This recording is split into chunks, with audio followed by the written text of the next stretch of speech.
Então, o que é interessante aí é essa navegação incerta do livro, né?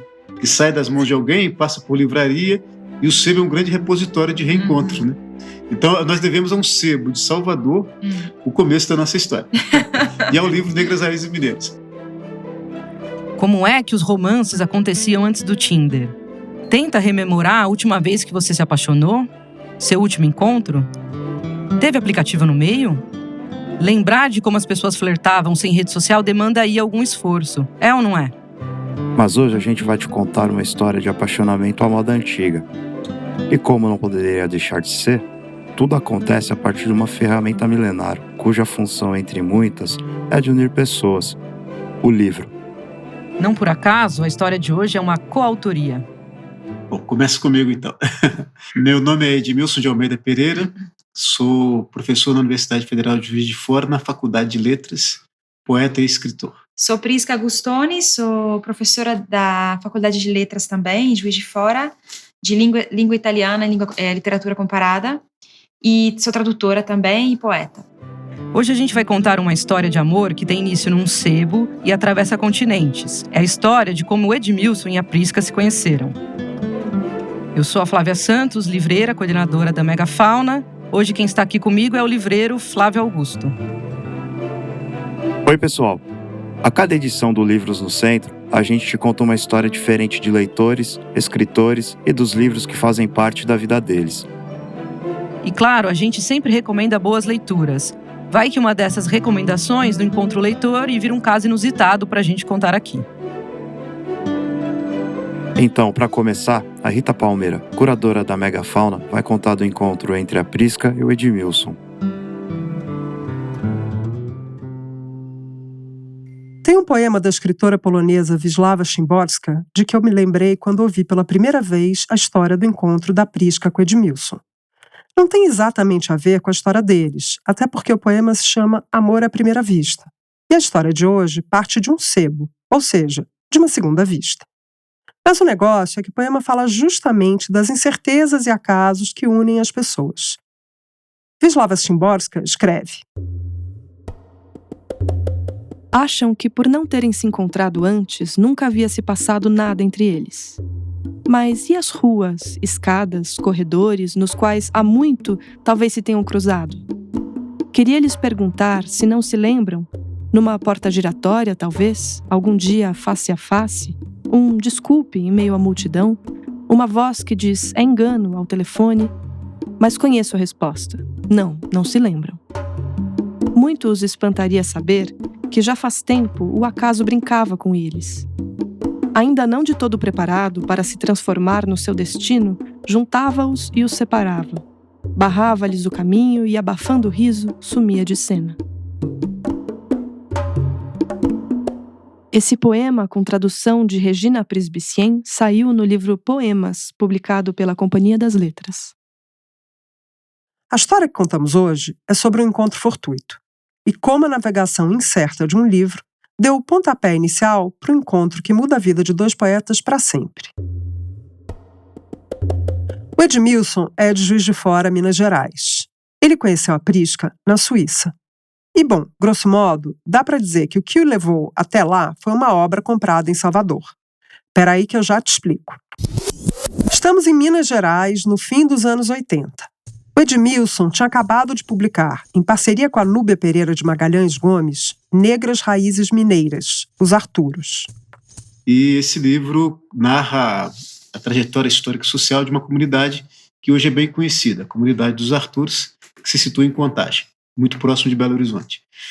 Esse livro foi publicado em 88 pela Mas Edições e circulou bastante nos anos seguintes. Circulou tanto que foi parar nas mãos de um antropólogo suíço, o terceiro personagem envolvido nessa história, Martin Linhart. Professor emérito da Universidade de Zurique, Linhart pesquisava culturas afrodiaspóricas na América Latina. Durante uma estada no Brasil, ele encontrou o livro do Edmilson num sebo, em Salvador, e foi fortemente impactado pelo que leu. Linhart tentou entrar em contato com Edmilson, mas em vão. Nessa época, não existia rede social e encontrar uma pessoa exigia um trabalhão e, às vezes, um tanto de sorte. Aí, por volta de 1997, houve um congresso internacional relativo a questões de culturas populares e culturas da América Latina, e uma amiga minha, pessoal, que hoje é nossa comadre, a professora Sueli Quintana, ela foi participar desse congresso. Linhart palestrou nesse congresso, que foi na Cidade do México, e, por acaso, falou sobre a leitura de Negras Raízes Mineiras. Essa nossa amiga Sueli Quintana comentou então com ele que conhecia o autor do livro. Conhecia o autor do livro. Ele então ficou muito satisfeito por saber da informação e pediu a ela que eu fizesse contato com ele. A Sueli Quintana volta de Salvador para Juiz de Fora, me passa a informação e eu escrevo para o professor Martin Linhart. Naquele momento, Linhart estava organizando um congresso latino-americanista promovido pela Universidade de Zurique. Então, no primeiro contato que eu fiz com o Martin Linhart, ele me fez o convite para participar desse evento, né, em Monte Verità, voltado para questões de culturas populares na América Latina. Tudo em função do livro dos Arturs. Edmilson aceitou o convite e embarcou para a Suíça no final de abril de 98. O Monte Verità é uma colina muito conhecida em Ticino, uma região de idioma italiano no sul do país. Na virada do século XIX para o XX, o espaço ficou famoso por ser uma espécie de santuário da comunidade alternativa. Era um lugar de encontro de artistas, escritores, pacifistas e naturistas. E até hoje a região é conhecida pela difusão de história e cultura na Europa. Quarta cena. Embarcamos para a Suíça. A uns 300 quilômetros de Monte Verità, em Genebra, mora uma jovem estudante de letras hispânicas. A Prisca estava lá passando os perrengues de quem se inicia no mundo acadêmico. Enquanto estudava, trabalhou como secretária, tradutora, vendedora, fez freela em call center e ia equilibrando os bicos com a sua pesquisa sobre literatura latino-americana, quando recebeu na universidade um aviso de que um evento acadêmico aconteceria dali a alguns dias. E eu fui junto com uma amiga minha que era assistente, assim, substituta, digamos, né? Doutoranda, que era minha professora, na verdade. A Prisca se inscreveu para assistir às palestras do Congresso Latino-Americano. E olha, os sinais já estavam ali. E na véspera de eu ir nesse encontro, eu cruzei com um amigo e me disse: nossa, você vai nesse lugar, é um lugar de energias mágicas. Eu assim, tipo, sei lá, muito pragmática, né? Sei lá, essas coisas só existem nos livros, né? E aí eu fui como assim, acompanhar, né? Via muita gente, assim, brasileiros, angolanos. Foi muito, muito bom o evento. E aí nós nos conhecemos. Eles tinham colocado uma mesa com os livros, né? E fiquei muito interessada, embora eu não falasse. Prisca se refere aos organizadores do evento e a uma mesa de livros de escritores brasileiros, incluindo Edmilson. Ela não falava português, mas era fluente em espanhol. E por isso foi capaz de ler e se interessar pela poesia do Edmilson, no momento em que, aliás, ela dava seus primeiros passos como escritora. Então, o lado do poeta me interessou logo mais do que o do antropólogo também. E a palestra dele foi extremamente comovente. Nossa, eu saí de lá muito comovida, havia gente que chorou. Então foi impactante a passagem sua lá, falando dos Arturos. E o Edmilson apresentou, então, uma comunicação sobre esse livro que tinha feito com que ele fosse até lá, inclusive. É essa a história. O simpósio era sobre colonialidades, culturas populares da América Latina. Então eu fiz um panorama extenso das estruturas do Congado e particularmente com ênfase na comunidade dos Artures, né? Que era um tema pouco divulgado, inclusive, na época, né? Se falava pouco. Então foi uma apresentação bem interessante. E junto com outros temas que rodeavam também, foi bastante enfática a presença da gente lá, né? O congresso durava uma semana. E como sempre acontece nesse tipo de evento, quem apresentava trabalho convivia com os outros convidados e também com os estudantes que iam ali assistir às palestras. Ficava todo mundo circulando no mesmo espaço. E esse congresso não reunia um número muito grande de participantes. Era um centro cultural, assim, tipo um hotel, com refeitório, tudo ali. Éramos umas 50 pessoas? Isso, né? E salas depois de conferência, né? E eram debates muito bons, porque você tinha confrontação de estudos sobre questões populares na África, na América Latina, na Europa, e pesquisas em andamento. Havia uma efervescência de ideias porque se via que, apesar dos problemas intensos de cada região, havia pontos comuns que unificavam muitas práticas populares. Então havia um ambiente assim, muito, vamos dizer, celebrativo, entre os participantes, e um ambiente também muito sério de investigação. Bom, foi nessa convivência que Prisca e Edmilson se aproximaram. Mas até o fim do congresso, o ambiente muito sério de investigação prevaleceu sobre o mais celebrativo entre os participantes.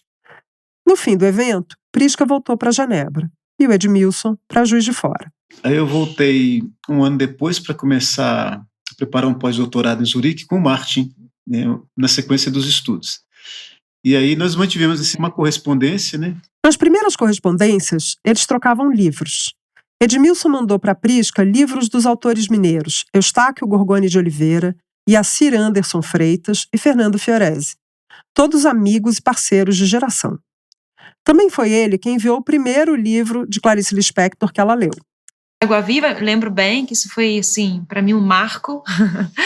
E Adélia Prado, Pallottini e os seus poetas contemporâneos, assim. Isso, né? E acho que um pouco Goulart também, que eu comecei a ler com você. Pouco, e João Cabral. João Cabral. E Drummond, você me mandou Drummond também. Os poetas principais, né? No momento, né? Era uma iniciação.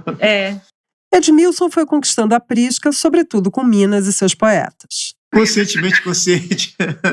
E na correspondência da Suíça para o Brasil, Prisca enviou livros de autores latino-americanos. Primeiro, do peruano César Vallejo, que ela estudava em Genebra.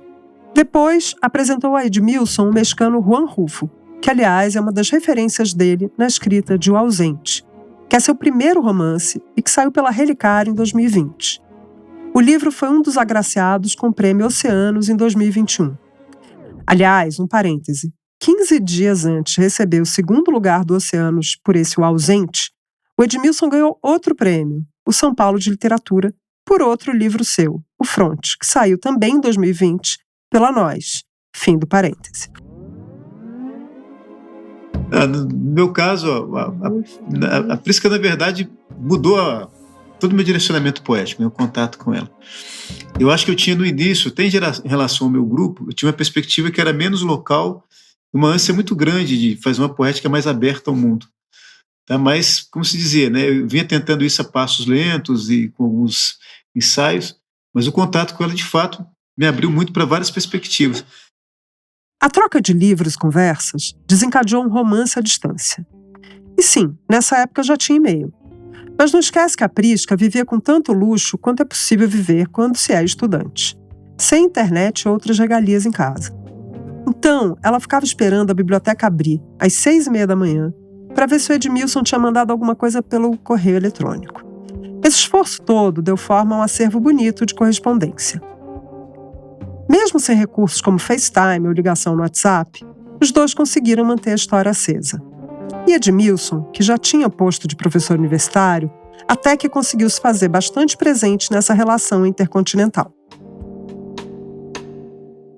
Achei até engraçado, porque esse lado engraçado eu conto. Eu era estudante, estava terminando a graduação, e o sujeito que veio umas 3 vezes em 6 meses, né? Falava, bom, achei o lindo, inteligente, poeta, ainda é rico, porque em 6 meses vem 3 vezes a Suíça. Mas era o tempo do Plano Real, né? Exato, aí tem o milagre brasileiro. Eu não sabia, falei, gente, vivia 3 vezes por ano, em 6 meses, caramba, né? Eu sou a Suíça que vou achar o cara rico. Era aquele período do real valendo $1, $1 valendo R$1. Foi muito engraçado. A nossa história está muito ligada à economia brasileira, como toda a nossa vida depois, né? Como toda. Bom, talvez não tenha sido só o livro encontrado no sebo que proporcionou todo o desenvolvimento dessa história. Os ventos da economia brasileira também sopravam a favor dos gastadores, o que naturalmente inclui os apaixonados, essa gente que não mede esforços para estar ao lado do ser amado. Mas quando você vai, Edmilson, é por causa desse projeto de pós-doc ou é por causa da Prisca? Isso que eu não entendi. Ou é os dois? As duas coisas que caminharam juntas, né? Porque nós já estávamos na troca de correspondência. Né? E é um momento em que você quer conversar mais de perto. A gente sabia que tinha um interesse mútuo de ficar mais próximo. É verdade. Né? Mas aí depois veio o contato com o Martim, né? E ele falou, não, vem para Zurique, que a gente faz, né, o projeto de pós-doutorado aqui. E aí, nesse momento, foi quando eu fui para morar com você. Mas você né? foi me ver 2 ou 3 vezes. Aqueles 6 meses foram para a gente se conhecer mesmo, né? Isso. Então, você veio, tipo, em outubro 1 semana, depois em fevereiro 2 semanas, depois em maio 1 semana. Exato. Enquanto isso, costurando a ideia de um pós-doc. Aí quando foi o pós-doc, você morou em Genebra, não foi nem em Zurique, né? A gente morou juntos e ali a gente casou rápido, Rita. Porque mesmo ele tendo um convite, a gente ficou muito preocupada com questões de documentação também, sabe? A gente casou assim, tipo, vamos casar. Se todas as coincidências já tinham levado eles até ali, bom, não ia ser a falta de documento, a intervenção abrupta de uma autoridade que ia obrigá-los a mudar o destino. Então, primeiro a economia brasileira permitiu que eles se aproximassem. E depois, a política suíça fez com que eles confirmassem essa aproximação. De novo, a história que nos forçou um pouco. Porque eu também, claro, no momento a intenção não era casar tão rapidamente. Mas foi um período particular na cidade de Genebra que começou-se assim, uma espécie de cerco muito grande mesmo, a imigração de africanos, sobretudo. Né? Então, com isso, a imigração começou a criar problemas para renovar os papéis, para circulação. E a gente sentiu a pressão crescendo sobre a gente, né? Hoje eu casaria, hoje eu adiaria casamento. Mas a gente está tentando até hoje, né? Já são 25 anos, né? 23, de casamento 23. Que mês que foi? Vocês falaram outubro, que mês que foi o congresso? O congresso foi abril, final de abril. Final de abril de 98. Abril de 98, e vocês casam em 2000, é isso? 10 de novembro de 2000. Claro que tem muitas livrarias na história deles, em Genebra principalmente. A gente ganhava pouco, tinha o salário dele, eu trabalhava, a gente comia o básico, assim, ficávamos sem carne toda a vida, a gente comprava livro aos sábados, né? Descobri a Tsvetaeva nessa época, eu lembro que comprei várias obras dela traduzidas, e ela escreveu em francês também, e aí eu achei o livro dela em francês, isso me fez pensar, né, ela escreve também em francês, que legal, olha só, né, Celan, enfim, foi um período muito intenso literariamente, assim, para nós, né? A gente podia homenagear o pessoal da Albatros, né? Albatroz. Tinha uma livraria. Já que a gente está falando de livros, havia uma livraria, ainda existe, né? Uma livraria chamada Albatroz, em Genebra, de um amigo da Prisca, que era o Rodrigo Dias Pina, né? Peruano. Peruano, que criou essa livraria em Genebra. E na época ela era interessantíssima porque ele fazia sessões com escritores latino-americanos. É tipo a Megafauna, né? É o que a Megafauna faz hoje. Então nós acompanhamos muitas sessões com escritores que iam apresentar seus livros. Aproveito para dizer aos casais que circulam pelo bairro da República em São Paulo, estrangeiros ou não, a sua Albatroz é aqui. Um pouquinho da nossa vida está anotada nas primeiras páginas dos livros que a gente comprava, né? Daí a gente marca muito lindo. Então essa perspectiva assim de poesia mundo, pensamento mundo, no meu caso está diretamente ligado a ela. Claro que você faz isso na formação acadêmica, na formação de estudo, mas quando você tem uma relação pessoal e íntima que ajuda a impulsionar isso, há outros valores que a gente até comenta, a gente guarda para a gente, talvez um dia a gente coloque naquelas cartas confessionais, mas que ajuda a dar uma densidade que não é só o lado histórico objetivo. Há um quê de afetividade também que é decisivo para isso ter sentido, né? No início dos anos 2000, o casal decidiu se mudar para o Brasil. O Edmilson voltou para as aulas na universidade e a Prisca foi aprovada no doutorado. Aqui, a pesquisa dela ganhou um novo foco, a literatura africana. O que, aliás, tem a ver com outra viagem dela com o Edmilson, mas isso é assunto para outro episódio. Logo, a Prisca se tornou professora universitária também. Aqui no Brasil, eles se tornaram colegas, traduziram poesia juntos e firmaram parceria no que se tornou o maior projeto do casal, seus 2 filhos. Além disso, viajaram para outros muitos países, mudaram-se para a Itália temporariamente e, em 2019, voltaram para Minas Gerais. Talvez, na trajetória da Prisca, a mudança radical seja mais evidente, considerando a adaptação ao novo idioma e ao novo país. Mas é muito possível que o Edmilson também tivesse uma vida completamente diferente da que tem hoje, não fosse o livro que ele escreveu e que foi parar num sebo em Salvador. Por isso, não poderia deixar de perguntar como esse mapa de países visitados, encontros e pessoas conhecidas mudou a vida e a escrita dos 2. Quando eu conheço o Edmilson, eu estava começando a escrever, sim, mais publicamente, né? Então, eu vou dizer 2 coisas. O lado íntimo tem a ver com incentivo, né? Encontrar alguém que, nesse momento, te incentiva na Itália, na Suíça, é muito difícil você chegar assim, novinha, apresentar seus poemas e publicar. Sendo mulher, era dificílimo nessa época. Tanto que, da minha geração, eu sou a única. Então, esse não desistir meu tem muito a ver também com o encontro com ele, que sempre fortaleceu e que já abriu algo que, para mim, foi fundamental, que é a ideia do segundo caminho. De ter um outro país e outra língua que acabei assumindo. Aqui, cada país é no exterior. Há dias em que todas as horas são apenas um viver fugindo de mim, longe, perto desse lugar que muitos chamam de pátria, amada, Heimat, homeland, caro focolare, fogo anterior à palavra. No entanto, minha voz estrangeira se verga, como os galhos selvagens da Bougainville, e resiste no deserto vermelho do seu íntimo inverno. Há dias em que todas as horas são essa vertigem, esse avançar azul berbere no deserto. Este é o poema Estrangeira, que Prisca publicou em seu livro Pólvora, que saiu pela Macondo. Então, escrever em outra língua, eu escrevo em francês também, mas escrever em português e ser afetada e interferir na cena literária daqui, para mim é importante, não só porque vivo aqui, mas porque me permite ter duas janelas, assim. Quando uma está muito nublada, tem outra que é possível respirar. E isso, a gente brinca, mas para uma jovem escritora, para uma mulher, isso é algo que muitas vezes faltou. Essa possibilidade de respirar. Uma está fechada, mas tem outra que está aberta. Eu acho que eu sigo um pouquinho seu raciocínio. Acho que do ponto de vista pessoal, assim, mais íntimo, eu sou uma pessoa que gosto muito de conversar, trocar ideias, debater conceitos. Imagina você poder ter uma companheira que, como brinco com as crianças aqui em casa, é uma pequena ONU.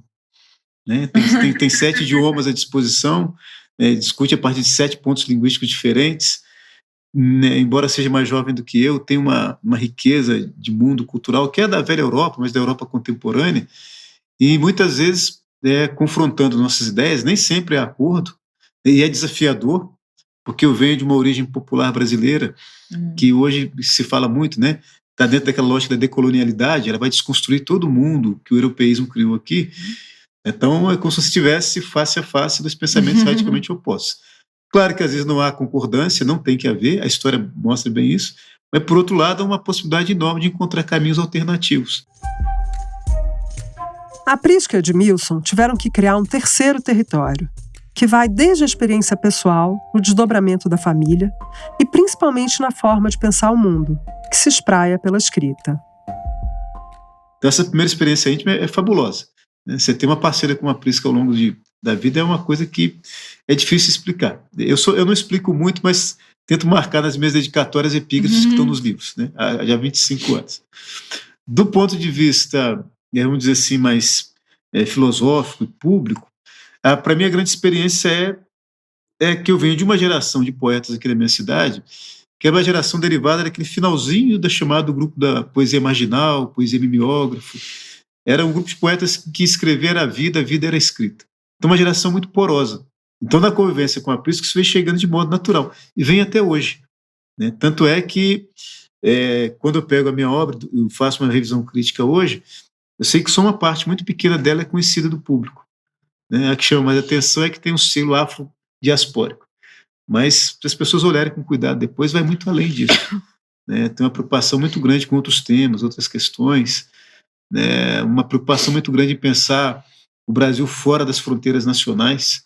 Você escuta agora Histórias Possíveis, poema do livro Melro, que o Edmilson publicou pela editora 34.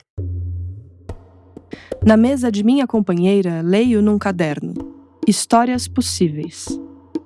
Considerando os sapatos próximos à porta e sua lista de afazeres, deduzo que não a encontrarei no ponto final. Perdê-la através do texto é uma sorte. Afinal, escrever é não ficar em casa. Livros nascem do divórcio, da ruptura que move aos poucos os alicerces. No Museu do Escritor, o que se troca, exceto o duro chão e objetos em falsa ordem, é o tédio das horas inertes. Quem escreve, apesar de morto, o faz preso ao moto contínuo da letra, ideia, forma. Quem salta esse abismo, vê na bagagem amizade. Escreve-se para recusar as visitas ou recebê-las quando o escrito devorou nosso dia. Para que os gestos durem, fazemos do texto uma rodoviária e um berço. O quarto na periferia, a cadeira no lago sequestram por instantes a língua. Quem escreve não a domestica, sabe o engano de nomear a própria casa. Essa preocupação muito grande de pensar o Brasil fora das fronteiras nacionais aparece há muito tempo na obra do Edmilson. E hoje, mais ainda, depois de ele passar por tantos momentos que só deixaram mais evidente a importância do direito à mobilidade territorial, política e econômica e a importância da construção de uma sociedade mais humanizada. Mas a verdade é que conviver com alguém de um mundo tão diferente do seu, bom, é bonito, mas é sempre desafiador. Te obriga a olhar para a própria escrita como algo em processo. Não te deixa ficar muito acomodado com o que você já desenvolveu. Eu acho que para quem é artista isso é fundamental. Para mim, a escrita deu uma consciência também de dimensão humana muito mais profunda, né? Então, aguçou um olhar muito mais atento e sensível às várias camadas humanas, né? Então, nesse sentido, o encontro com ele me propiciou uma vida muito mais densa. Acho que muito do que eu faço hoje, do que eu sou, do que eu penso, se deve a esse trânsito, poder ver o mundo desde duas perspectivas. Então, a nossa vida é uma coxa de retalhos, um mosaico com muitas seções. Alguns quartos fechados, outros mais abertos. É. A gente vai navegando. É como diz o poema Amor à Primeira Vista, que a Nina leu logo no início. Cada começo é só continuação. Em Salvador ou em Genebra, o livro dos eventos está sempre aberto no meio. A gente volta já já para um bate-papo sobre a história da Prisca do Edmilson e sobre outras histórias de amor que tem o livro como cupido.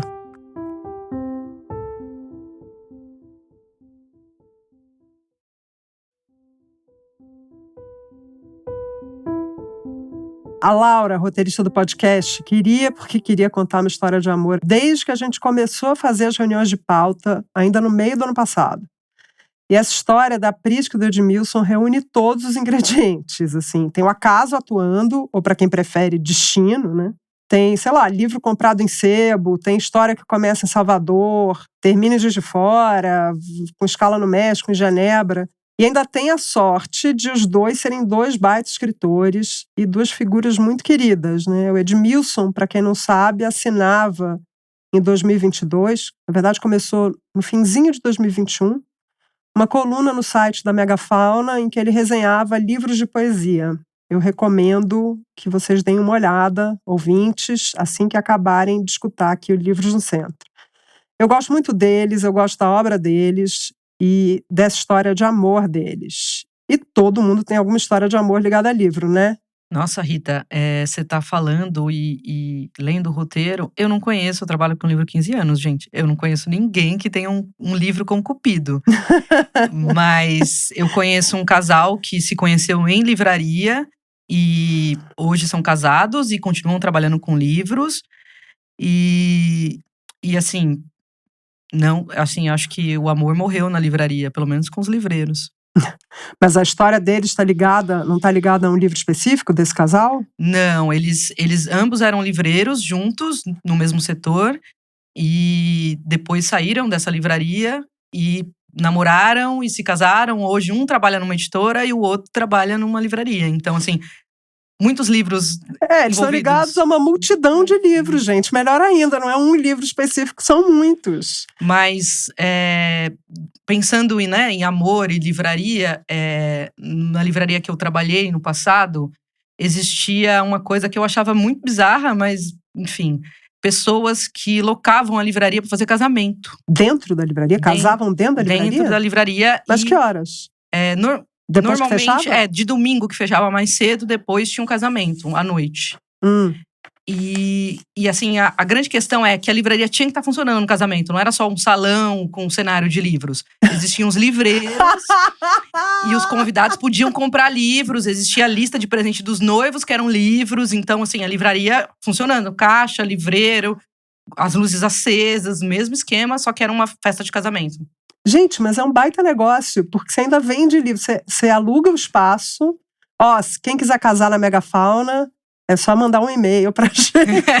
Porque você aluga o espaço, você ainda vende livro. Mas vocês recebiam hora extra, né? Sim, os livreiros que ficavam recebiam hora extras. Mas era isso, assim, né? Provavelmente esse casal se uniu por causa do livro, ou se conheceu na livraria. Se vocês casaram numa grande livraria de São Paulo, escreve pra gente.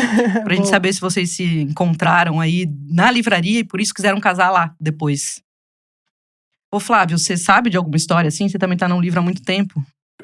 Pelo tempo que eu trabalhei na Martins Fontes, eu reparava às vezes que tinha casal que ia casar, assim, né, realizar o casamento, mas aí faz aquele book, né, dos noivos e tal, e pela arquitetura da livraria, né, aquela escada caracol, né, a Martins Fontes lá da Paulista, que tem aquela escada caracol bonita, eles aproveitavam e tiravam fotos, né, Mas eles iam vestidos de noivo? Assim? Não, iam como casal mesmo, pra passar, né, naquele momento roupa normal, da festa, assim, a foto dos noivos, né, dos momentos, assim, eles lá na livraria. Nossa, o Flávio falou agora e me veio à memória. Na Megafauna já aconteceu isso. Um casal, 2 homens, tiraram fotos ali na parede que a gente faz os lançamentos.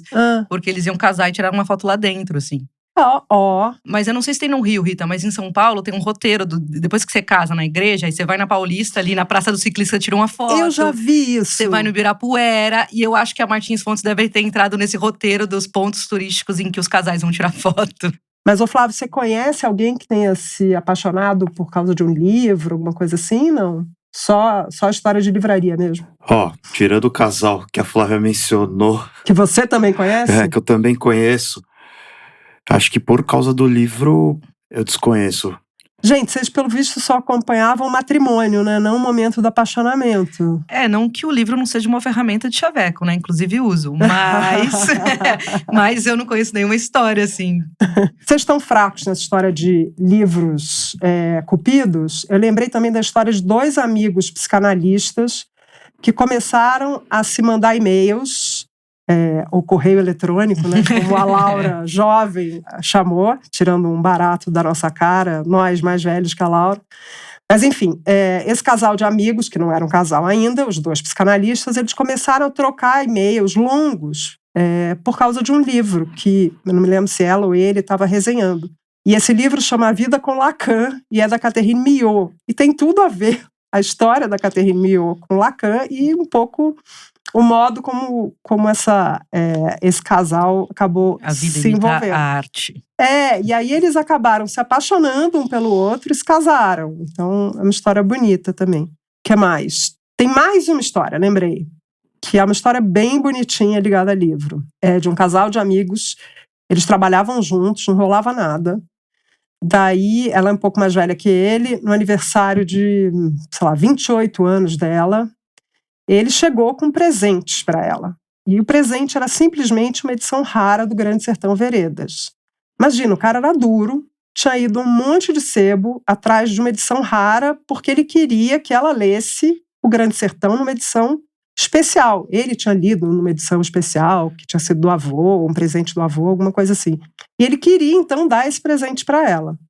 Pô, imagina você receber um presente desse de um colega de trabalho. Na hora você fala, opa, tem alguma coisa diferente. Não, imagina que ele estava muito interessado, porque ele saiu camelando a cidade pelos sebos para encontrar uma edição legal do Grande Sertão Veredas. Ele tinha, acho que 21 anos, gastou, metade do salário, sabe? E ela sacou ali o interesse dele. A história ainda demorou para rolar. Acho que tipo 1 ano. Mas depois eles ficaram juntos, já estão juntos há 6 anos. E então o livro foi cupido.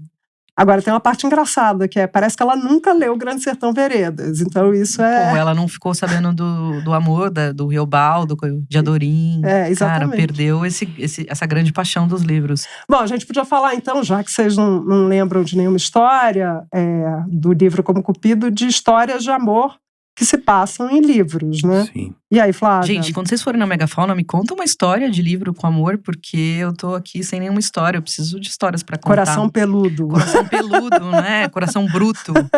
Mas falando de histórias de personagens, né? De amores em livros, eu lembrei do Eu Receberia as Piores Notícias dos Seus Lindos Lábios, do Marçal Aquino, que sai pela Companhia das Letras, que é a paixão arrebatadora da Lavínia pelo fotógrafo agora me escapou o nome dele, mas enfim, o importante é a Lavínia.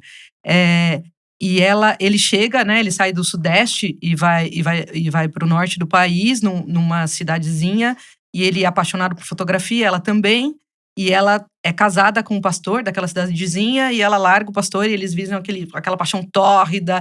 Mas enquanto isso é narrado, você sabe que já vai dar ruim, né? Porque, assim, todas as paixões tórridas eu acho que acabam mal, não sei. Não, e só livro quando dá certo não tem. Não, ninguém lê, né? Assim, ninguém lê, pelo amor de Deus, ninguém lê livro que dá certo. A gente gosta de coisa triste, a gente gosta de sofrer ali por. Tem que ter osmose. conflito. Tem que ter conflito. E aí tem essa paixão avassaladora deles dois, assim, também. E é bem intensa, assim, tal. Foi até filmado, né? Foi filmado, é a Camila Pitanga, que é a Lavínia. Então vocês já imaginem um amor louco, pensando na Camila Pitanga. E aí eu fiquei assim, meu Deus, eu não conheço nenhum livro com uma paixão, só leio um livro triste, que as pessoas só se lascam. E aí eu lembrei de um livro da Luisa Geisler, que sai pela Alfaguara, que é o Luzes de Emergência se Acenderão Automaticamente. É um livro que é contado por cartas, né? Ô, Laura, cartas, né? Epistolar. Ô, Laura, você já recebeu uma carta? Vamos mandar uma carta pra Laura. A gente tá tirando barato com a Laura, porque ela é mais nova que a gente. Mas a gente ama a Laura, que é a roteirista do nosso podcast. E nesse romance, na verdade, conta a história de dois amigos, um que se acidentou e está em coma, e o outro que começa a escrever cartas dialogando com esse amigo, falando, tá acontecendo isso, enquanto você tá aí aconteceu isso, e não sei o quê. Só que é um romance de formação, né? Então esse percurso de contar, ele acaba se encontrando com os amigos do amigo que tá convalescente, e aí nesses encontros e desencontros ele conhece um cara e se apaixona por esse cara. Então é isso, é uma coisa de sair de um lugar para o outro e meio que ele se abre para o mundo nessa dor de que é perder o melhor amigo. E aí eu fiquei, assim, eu falei, não é possível que eu não tenha mais nenhum livro. Aí eu fui ler O Paixão Simples, da Annie Ernaux, indicado pela Rita. E é uma coisa, né? Porra, Paixão Simples é uma coisa, assim, como diria, a pessoa fica siderada na outra, fica se preparando o tempo inteiro para aquele encontro que, por mais que seja marcado, pode ser marcado meio fora da rotina, assim. Eu achei, assim, a Annie Ernaux. E o jeito que ela narra, que não é nem um romance, assim, às vezes parece só que ela tá fazendo notas do que ela tá sentindo na hora. Ela usa muito essa linguagem, eu amei, assim. E você, Flávio? Tem o do Garcia Marques, já foi citado em outros episódios, mas vale a pena citá-lo, que é o Amor nos Tempos do Cólera, né?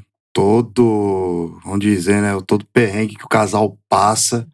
E no final das contas, eles acabam se encontrando. Que é coisa boa. Depois de um tempo, assim, décadas, eles, né? Aí o amor vive ali. É bonito. Se você não escutou o episódio com a Ruth Rocha, quando terminar de escutar esse, vai lá e escuta, porque a gente fala, e a Ruth fala, de outros livros do Garcia Marques. O Garcia Marques aparece, assim, bastante. Ele e o Drummond, tem alguns, vão fazer uma planilha de quantas vezes a gente fala dos preferidos. Que mais, vai acabar entrando também, que é o Jorge Amado, gente. Dona Flor e seus dois maridos, né? Ali a Flor, pra mim ela é uma das heroínas, assim, minha do Jorge Amado, porque, ela vive o amor de duas formas, né? O Vadinho, aquele jeitão dele todo malandro e tal, e o outro marido, que ele é todo devotado a ela, mas ela começa a ver o Vadinho e tal, e no final das contas, né? Porque, pra quem não leu, um deles, que é o Vadinho, morreu, e aí ela se casa de novo e aparece essa espécie desse espectro, né? Não sei se dá pra falar isso, né? Digamos que seria esse espectro dele mesmo. Ela acaba, né, tendo um marido carnal e o outro que tá ali no éter, né? no outro plano. Aliás, você falou da Camila Pitanga quando falou do livro do Marçal. Esse, enfim, imortalizado pela Sônia Braga, né? Sim, maravilhosa. Sim. E você tinha falado também, a gente brincou até, que a coisa do trisal, que você tinha lembrado de um outro livro. Qual que era? Sim, que é o Desde que o Samba é Samba, do Paulo Lins, que é da editora Planeta, né? Que é um romance que tem 3 personagens, né? Um deles é o Brancura, que é o típico malandro carioca, e ele acaba se apaixonado por uma moça lá do morro, e ela, né, embora tenha esse amor por ele e tal, ela também acaba se interessando por um rapaz que tem um interesse por ela, né, com um filho de português e tal, que também começa a se tornar um personagem ali da noite carioca também, né? E no final das contas, assim, um sabe do rolo do outro. Os dois acabam brigando e tal, e tem uma hora que ela, vocês continuar brigando, é isso, vou sair fora, vou seguir minha vida sozinha.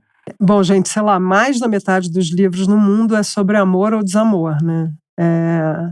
E a outra metade é sobre guerra, sei lá, mais ou menos isso.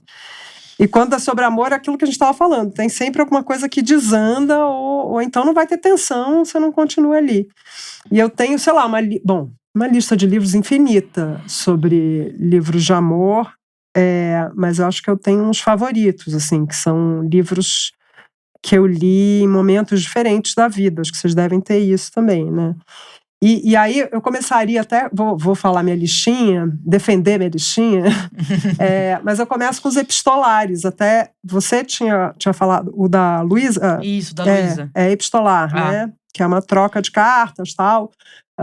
Eu não li esse dela, mas essa coisa do romance epistolar, eu acho que tem tudo a ver com o episódio da Prisca e do Edmilson, porque eles ficaram se correspondendo muito tempo, né? Por carta, por e-mail. Então, durante muito tempo, eles alimentaram ali a paixão e o relacionamento dessa forma. Mas eu, assim, tem um que eu li e caí de amores. Eu estava na faculdade. Acho até que você leu também, né, Flávia? Não sei, que é a correspondência de Abelardo e Heloísa, que é um livro do século XII. A história de uma paixão proibida, que tem consequências terríveis. Mas eu achei lindo. Não sei se é porque eu tinha 19 anos. Hoje em dia, talvez eu achasse... Ai, meu Deus. Mesmo o livro, hoje em dia, não sei se... que um público mais jovem acharia daquela história, mas também não vou antecipar, porque não quero nem dar spoiler, nem que cancelem esse livro que eu adoro.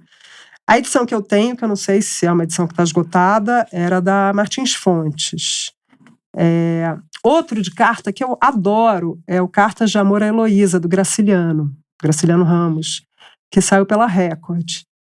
Eu li por aí também, devia ter uns 20 anos, adorei, dei de presente para um monte de gente.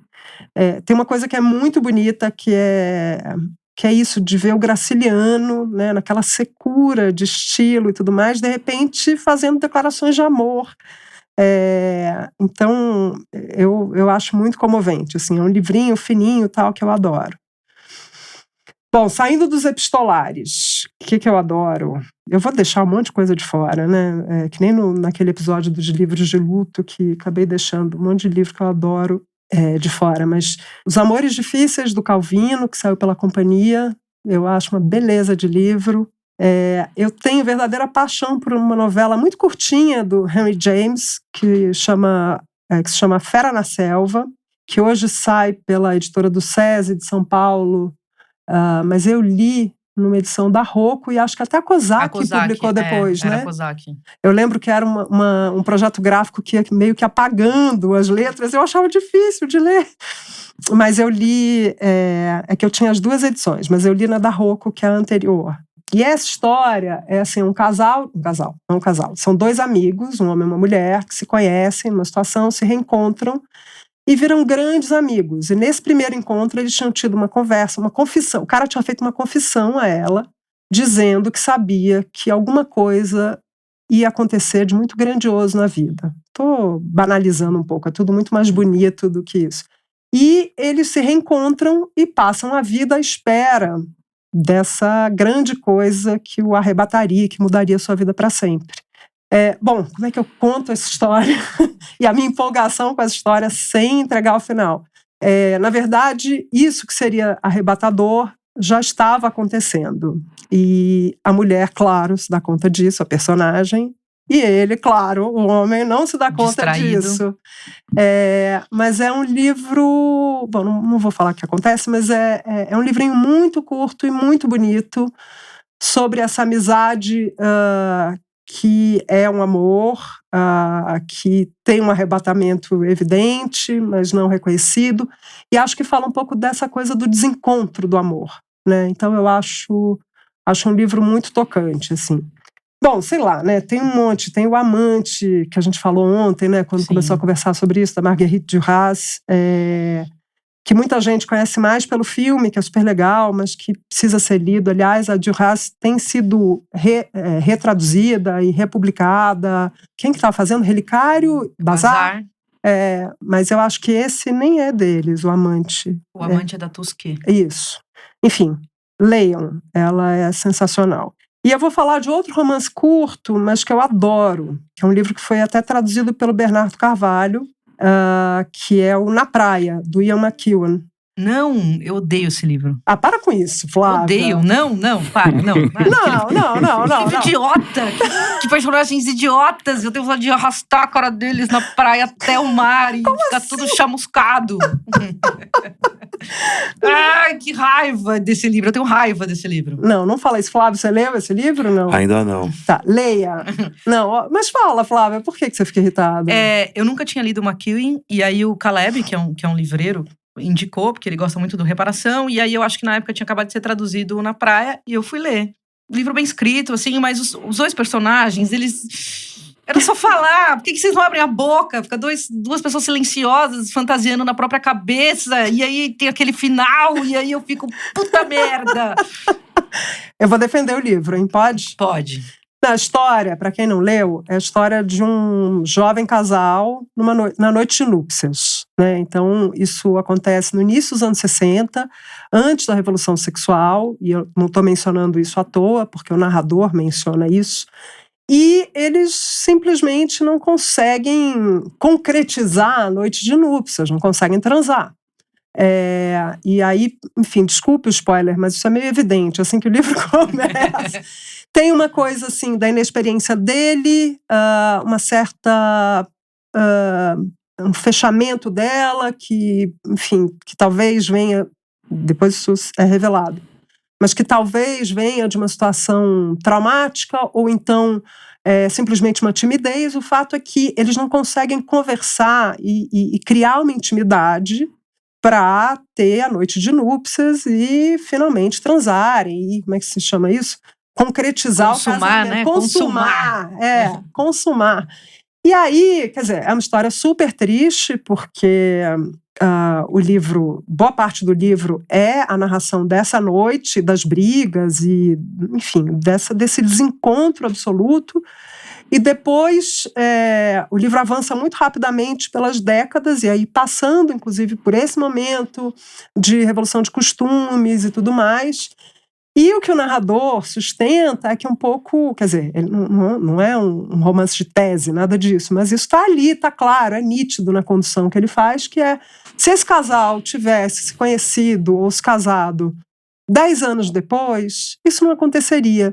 Então, eu acho, e aí minha indicação também tem a ver com isso, que é um pouco assim, a gente está falando de uma história de amor que vem de um acaso, de um destino, né? Uma coisa assim, um livro em Salvador que foi parar nas mãos de um professor suíço, e de repente um pouco assim, esse desajuste, quando esse encontro não se dá na hora que tinha que se dar. E não é que eles são muito mais felizes sem outro, né? É um pouco uma vida que vai seguindo ali. Fala. Mas o que me dá raiva é os não ditos, né? E o que é também o que pode não consumar uma paixão, é o que você não diz, né? Às vezes você não diz por medo de tomar um não, e aí a outra pessoa também não diz por medo de tomar um não, e aí não acontece, né? Mas o que fica no livro do que eles não falam, aí vai me irritando, porque você vai acumulando aquilo, putz, mas fala, pelo amor de Deus, fala.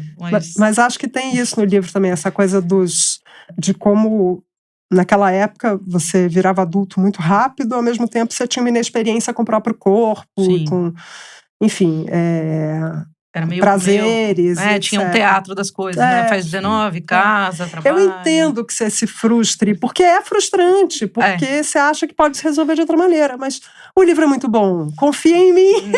Não, se não, cartas para a redação. Né? Mandem uma carta pra gente dizendo que vocês gostaram de Na Praia, do Ian McEwan.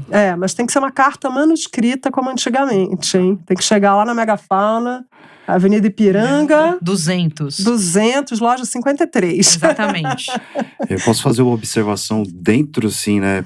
A história do Edmilson e da Prisca. Repararam que ela segue uma evolução na comunicação. Pô, Pegou sim. a carta, pôs e-mail, até, né, chegar ali no fato deles, enfim, Se reencontrar. Se reencontrarem. É que eles se encontram, aí se separam, cada um fica no seu país, né? O Edmilson volta, vai tendo né, depois que eles se separam, começa, né? Grau zero. Grau zero, né? Estão ali na carta. E tudo por causa de um livro, né? Aí Não, vai. e o acaso precisava de um aeroporto, de um avião, de um... Não, é uma história incrível, porque tem uns fatores muito assim, tipo... Não, e tem isso, não gente, cotidianos, né? Era a época, o início da história era a época do dólar 1 para 1, né? Dólar real, que um monte de gente conseguiu viajar porque pra gente era barato. E logo depois acabou a farra. Mas tá tudo isso ali narrado na história deles. É sensacional. Flávio, você tinha falado de um mais cedo, que você lembrou. Qual Sim. que era mesmo? Que era epistolar também. Qual que era? Carta D, Ah, eu adoro esse do livro. André Gorza, pela Companhia das Letras. Eu acho ele bonito, uma história bonita, porém triste. É. Vou lembrando da história assim, pô, bate aquela alegria de quando ele conhece a esposa e tal, e vai passando, né, quando eles vão envelhecendo, assim, é o ciclo da vida. Porém, vai me batendo uma tristeza que eu fecho, eu lembro que eu fechei o livro, assim, quando eu li, Deu uma chorada, né, Flávio? Fala a verdade, não, chorou. chorei, ixi. Esse é um livro mais sensível, acho que não é para qualquer leitor, por uma série de coisas também que não sei se dá para contar, não me lembro se já é dado logo no início, mas quem estiver se sentindo bem fortinho pode ler. Quem tiver com a cabeça boa, com a saúde mental em dia, pode ir, que é sucesso. Porque é um livro muito bonito, mas muito triste, muito difícil e que tem a ver com amor no fim da vida, assim. E eu adoro esse livro. Acho muito bonito. A primeira edição foi Kozak também? Kozak. Eu li nessa também. Gente, eu tenho um monte de livro da Kozak. Mas hoje sai pela companhia, tem razão. E eu lembro que eu li meio que na mesma época em que eu assisti ao Amor, aquele filme do Haneke, que também é triste, lindo e aquela coisa... Eu amo gente mais velha e eu fiquei consumida. Não, se for falar de filme, aí eu posso começar a entrar no jogo, mas a gente já falou muita coisa aqui já. Na verdade, a gente precisa encerrar. Bom, a gente vai deixar todos os livros citados no bate-papo na descrição do episódio. E a gente também vai colocar os livros da Prisca e do Edmilson para que quem ainda não conhece esses baita poetas, esses baita escritores, possa conhecer. A gente volta já com o Sabe Aquele Livro. Quem já trabalhou como livreiro sabe que uma das atribuições do cargo é decifrar enigmas. Então, para treinar aqui a habilidade da adivinhação, a gente criou o quadro Sabe Aquele Livro? Funciona assim. Você manda um áudio descrevendo a obra que está procurando e a gente desvenda o mistério aqui no podcast, de improviso. Flávio, Flávia, vocês estão prontos? Nasci pronta. É um desafio, vamos lá. Bora lá, então. Primeiro áudio é da Mariana, de São Paulo. Oi, pessoal da Megafauna, tudo bem? Aqui é a Mariana que tá falando. Eu tô procurando um livro que eu não sei o nome, ele tem uma capa azul. E no meio da capa tem um círculo, acho que é preto, escuro, com um homem dentro. Vocês conseguem me ajudar? Um beijo, obrigada. É o Yoga? Aê! O livro é o Yoga, do Emmanuel Carrère. A tradução é da Mariana Delfini, saiu pela Alfaguara. A capa é da Violaine Cadinot. Acho que pronuncia assim, se for francês. Segundo áudio é da Ana, do Rio de Janeiro. Bom dia. Eu tô querendo um livro de um escritor que foi super badalado na época que lançou, um escritor que é o Menino da Rocinha, aqui do Rio de Janeiro. Que tem uma capa laranja. Meio sol na cabeça. O sol na cabeça. Que tem uma linguagem toda diferente, arrojada e tal. E que eu acho que pode ser O Sol Nascente. Eu esqueci o nome do autor, mas ele foi super elogiado na época do lançamento, já faz uns anos. E aí, qual é o nome do autor? Giovanni Martins, Sol na Cabeça, Companhia das Letras. Isso, Sol na Cabeça, do Giovanni Martins, saiu pela Companhia das Letras e a capa é do Alceu Quesorim Nunes. Terceiro áudio é da Maria, de São Paulo. Olha, é assim, o livro é cor de laranja, tem um fundo cor de laranja, mas não laranja, é um laranja um pouquinho mais esmaecido, assim, meio um cenourinha cozido, uma coisa mais clara. E tem uma ilustração, eu me lembro, vendo assim, ela já usaram as ilustrações dela em Salvar o várias fogo. capas, de uma mulher, Não. que eu sei, eu até vi uma exposição dela no Tomi Otaki, ela está ficando bem famosa. E o livro é também de uma mulher, mas eu esqueci o nome, eu só lembro que ela é premiada, é uma mulher premiada. Laranja. Ó, na capa tem uma ilustração de uma artista que está ficando conhecida, eu acho até que ela já é conhecida, mas enfim, que expôs no Tomi Otaki recentemente. Flávia, você tem obrigação, hein? Recente, não tô me atacando. Não, pelo menos o artista. É o a Maiolino. Não. Não é a Maiolino, o mais recente que eu lembro de lá é a Maiolino. Capa laranja, o que mais que falou? Que tinha uma ilustração, porém... Capa laranja, quase apagando. Uma autora premiada. É poesia? Eu não conheço esse Não. livro. Uau. Peraí, vamos. É autor ou autora? Vou começar a dar dica, Tá. então. É.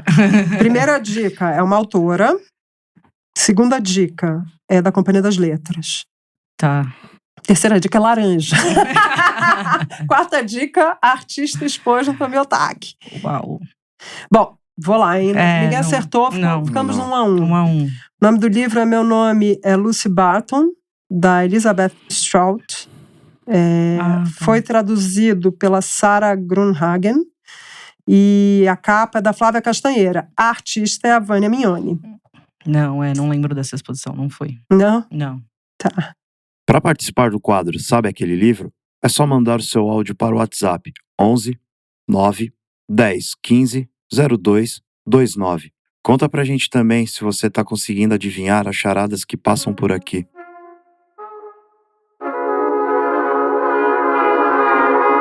E para terminar essa edição, uma boa recomendação de leitura. Com o quadro Devorados, a gente traz para cá, a cada episódio, um livro que uma pessoa da nossa equipe ou um convidado especial devorou e recomenda. Hoje quem vai sugerir uma leitura para vocês é a Mica Lins, diretora de locução do Livros no Centro.